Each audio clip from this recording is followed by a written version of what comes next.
I want you to know, in the last 3 years, I was working so hard to buy this place.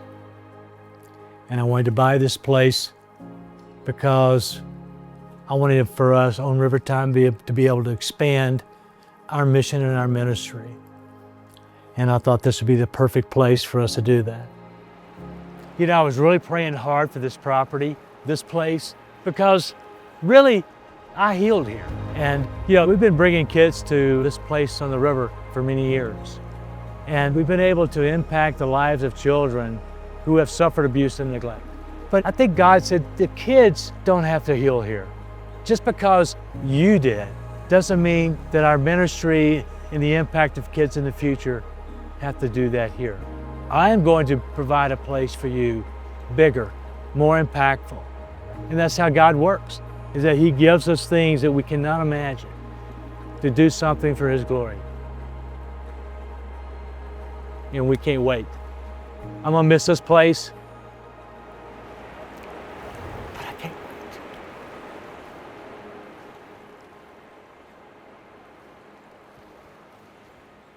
When I was chosen to go on Rivertime, I was so excited because this week has been wild. I had never gone fishing before, like real fishing. So learning how to fish for real, that was a crazy experience. I should get an award for tangling the most, because it was the first time I ever fly fished, and we caught actually 2 fish on like the same line. I've never been on top of a mountain before. I've never seen that pretty of a view. I feel like a mom taking pictures every 5 seconds, because like in Texas, we don't have scenery like this. Looking around at everything God made, all the mountains and the river and the water, and the different animals. I like seeing like the eagles and things like that. Oh, I'd never been on a plane before. Never caught a trout. I've never gone rafting. There's actually a lot I haven't done. When I got on the water, I haven't felt that amount of peace in so long. I just was like, it was just so peaceful. And I was like, this is joy. This is contentment right here. This is what God intended for me. And that was wild because I did not expect to find that going fishing. Now that I've been here, like, it's really not about like the fishing or like the activities. There's so much more like spiritually, you know, like the life lessons you learn when you're fishing. I learned a lot about redemption because I would cast my line and then I'd have to mend it. And then I would get a fish and I'd try to pull it back and then I would lose it. So then He would be like, do it again, just put it back in the water, put it back in the water. So I did. And like usually the second time I'd catch the fish. So sometimes, even if you mess up, you gotta do it again. You gotta like try again. It's really powerful. Just stepping out of your comfort zone, because like you can kind of put on this like tough like exterior and be like, oh, no, I'm not gonna do this. But then we have things like the fire. We all wanna act like we have it all together and we're all doing great. But then when I saw, honestly, like these kids that I've known for years stand up and say their biggest fear, it was crazy because it kind of showed me how much like I don't know about them and how much like we don't talk about what we've been through. And then throwing it into the fire, figuratively like letting go of it, showing like it was my fear, but like it doesn't define who I am. It's like God called me by my name, not my mother's name. So that was one of the best nights of my life, I think. There's so many life lessons I'm gonna be taught that I can't even like describe to y'all, because I don't even know it right now. But like the seed's being planted and all it's doing is just growing. And I can take that and one day I might be able to tell it to my kids or another group of children or like some kids at Still Creek or Palmer Home. Like this is my 3rd time coming and I'm still learning stuff. But the big thing Mr. Steve said that got me was, don't stop praying for something just because you believe God thinks that you've done wrong or that you've done bad. Like just keep like praying for it and just like pray for the impossible.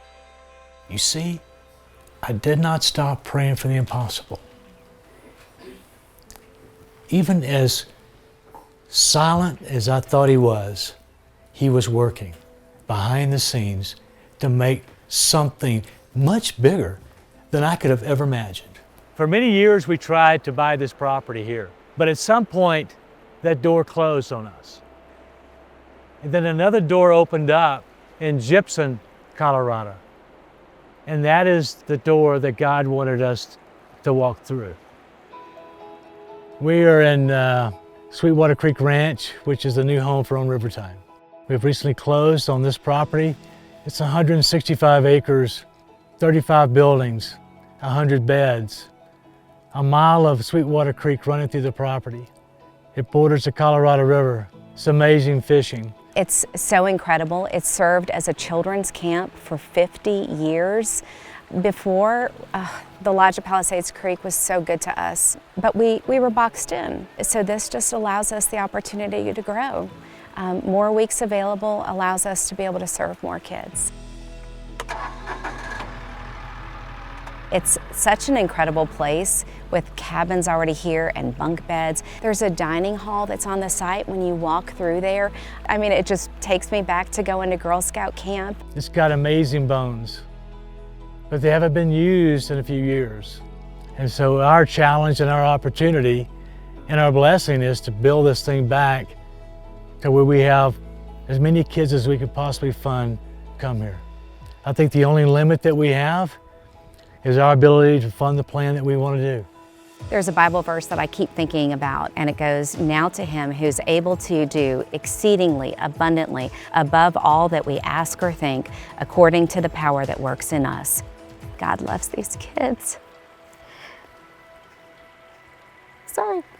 God loves these kids. So to be in this place, millions of kids are in foster care.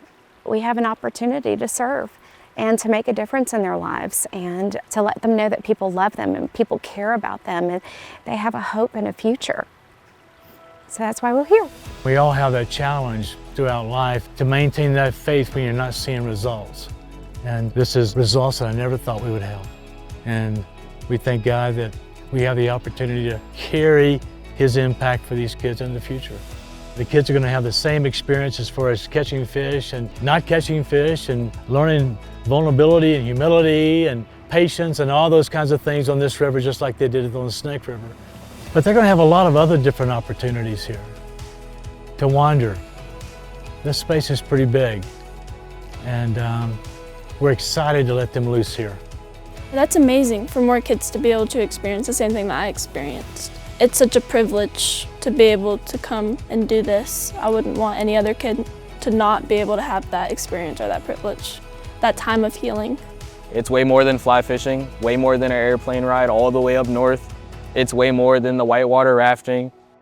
I mean, without them, I wouldn't have learned lessons that I thought I would never learn, and I would never have had the opportunity to learn them. And so I'm so grateful for that, and I'm grateful for all the people that I met, all the relationships that I've made, and it's something that will stick with me for the rest of my life. You get to help kids feel free. I think I'm always going to remember this. Even if I don't make it back to another On Rivertime, I'm always going to remember the community and the family that I've built and that has been built here. I do think that this trip for me is going to be a life-changing moment because I finally let go of the fear that I'd become my mom. I finally let it sink in that I'm my own person. To have a place like this to bring kids to heal, to change their perspective, to lose their past a little bit, to drop the bags to kind of weight them down. This is an amazing place to do that.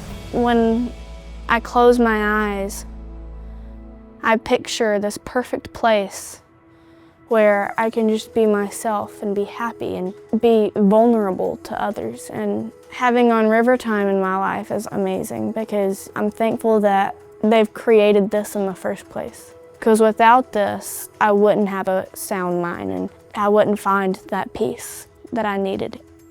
You know, I feel like so many kids are gonna come to this place and realize that that's what they need too. It's just peace.